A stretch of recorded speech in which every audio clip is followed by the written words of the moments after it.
going to talk about something serious. So if you really pay attention now for 15 minutes or so, you might actually learn something. I'm going to talk about something scary. I'm going to talk about fear. Boo-hoo. This is scary. Do you believe this guy? I don't. But what I do believe is that massive change is already here and it's accelerating. And it impacts societies, cultures, behaviors, and business models. And the question we need to ask ourselves, and I'm sure you are all asking yourselves, is how do we stay relevant in that future? How do we keep up? How do we even stay ahead?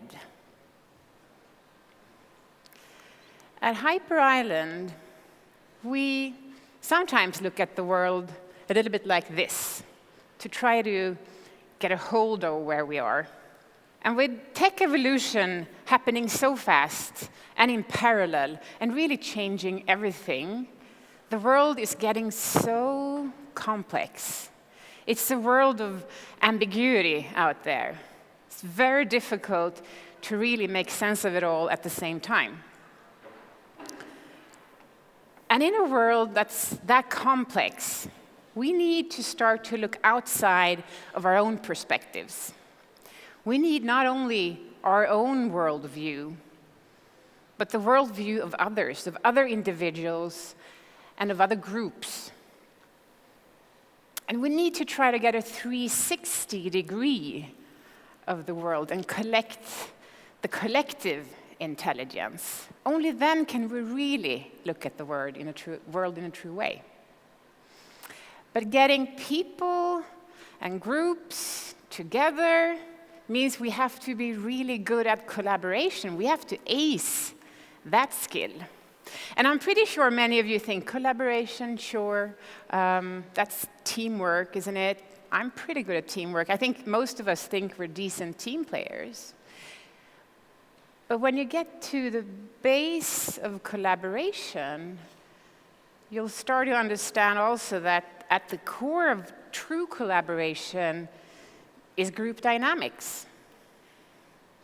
And group dynamics, that's psychology. That's a whole skill set in its own. And the bottom line is that when you get to the core of group dynamics, you start to realize that to be successful there, it's really about self-awareness. To ace every step of this, we need to understand our own motivations, our own fears and insecurities, what drives us, in addition to what we're good or bad at. And only when we can really understand that, can we turn that into something where we can adapt and impact these perspectives forward. So what does science say about self-awareness? Well, self-awareness isn't only about understanding your competencies and understanding your psychological and emotional self. It's actually also about understanding the biology of the brain, how the brain is wired, really. That's something neurosciences calls the social brain. And when you start to understand the social brain, it's pretty interesting. The social brain is something, the social brain looks at threat 5 times as often, it sees threat 5 times as often as it sees reward. So 5 times as often as it sees reward.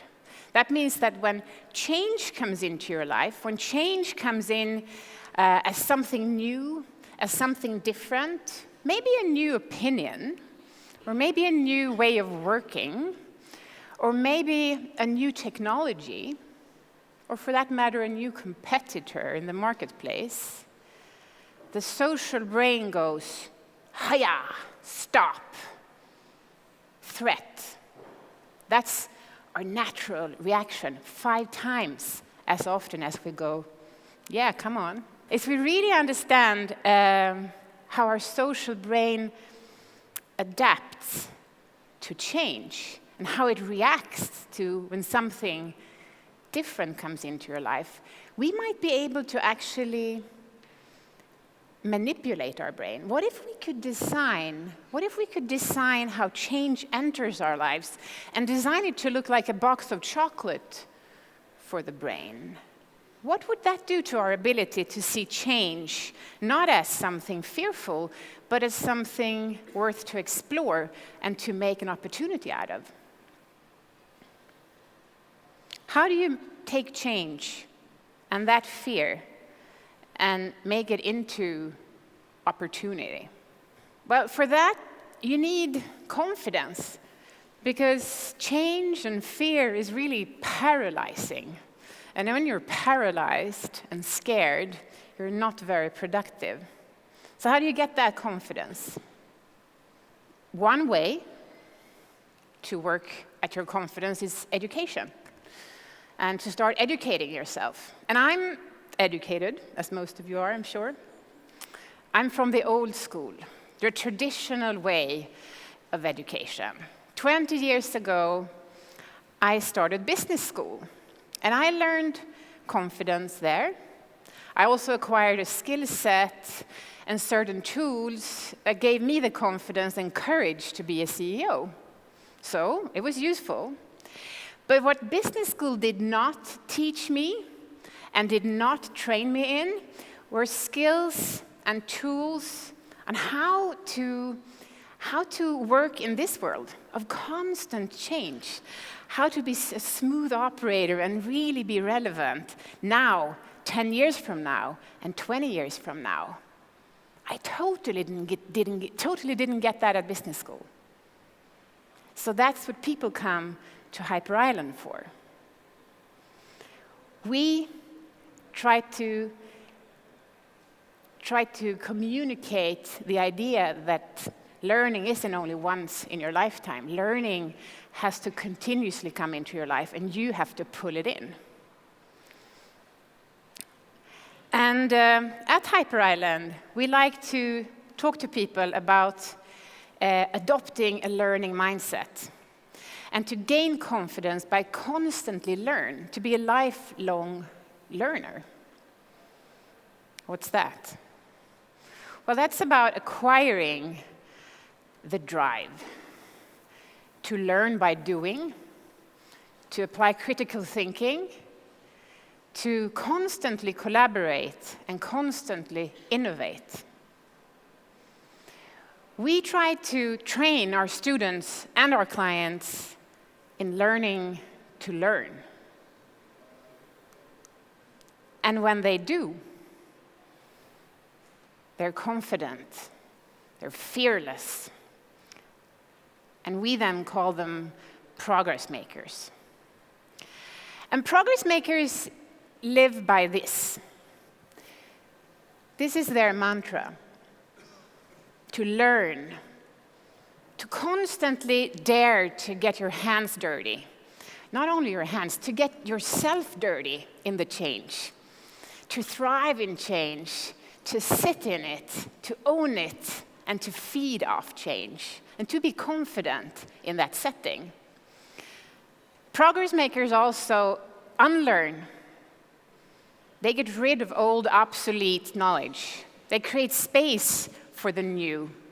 But they also go back and think about old, forgotten knowledge that should be brought back into the present and polished and reused, because it is relevant. So this is a mantra and a tool we use at Hyper Island to create confidence. And as my goodie bag for you, I'd like to give you 3 tools to bring home. do try this at home. And here is the first tool.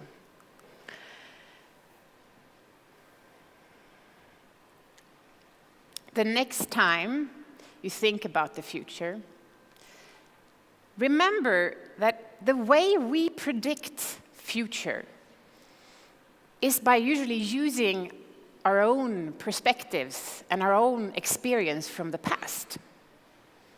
So when you use your own perspective to predict the future, how relevant will it really be?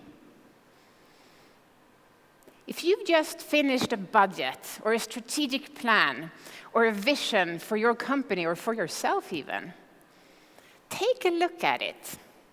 And take a look at the assumptions you based your plan on. What were the assumptions about your customers? What were your assumptions about the technology? What were your assumptions about the market and about behaviors? And were those assumptions really based on something else than your own past experiences and own perspective? Dare to apply some critical thinking and see where it takes you. It's kind of hard work, but I dare you. The second tool is a social brain tool. The next time you feel uneasy and uncomfortable and have this creepy feeling when something new, disturbingly new, enters your life, when you hear yourself say, no, or you hear yourself go, I don't have time for this, take a little moment.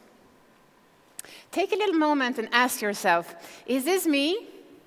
Is this really me, or is this my social brain talking?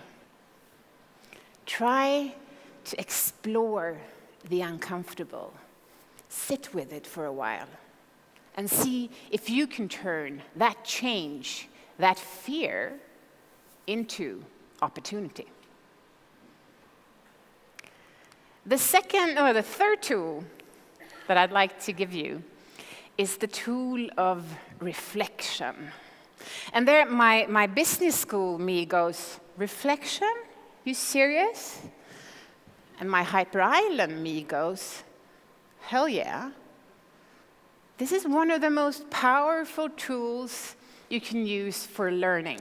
Because when you reflect and you really learn from within, that's when it really sticks.